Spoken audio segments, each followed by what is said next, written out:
નજર કરીએ અન્ય સમાચાર પર ગીર સોમનાથના તાલાલામાં ભૂકંપના 9 જેટલા આંચકા અનુભવાયા છે। તાલાલામાં 15 કલાકમાં 9 ભૂકંપના આંચકા અનુભવાયા છે। સતત આંચકાઓથી લોકોમાં ભયનો માહોલ છવાયો છે।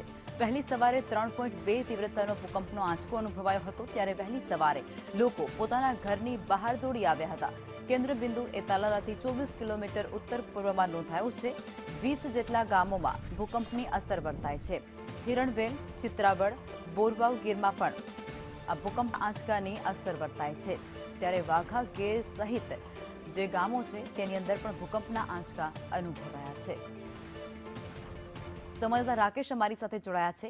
રાકેશ, તાલાલામાં ભૂકંપના 9 જેટલા આંચકા અનુભવાયા છે, લોકોમાં ભયનો માહોલ, શું કહેશો?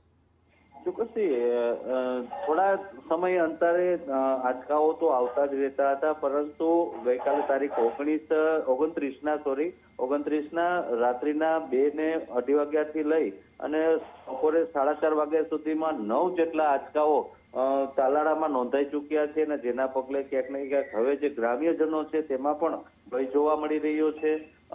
હિરણવેલ, ચિત્રાવડ, બોરવાવ ગીર, ધાવા ગીર સહિતના ગામોમાં આ જે આંચકાઓની અસર જોવા મળી છે।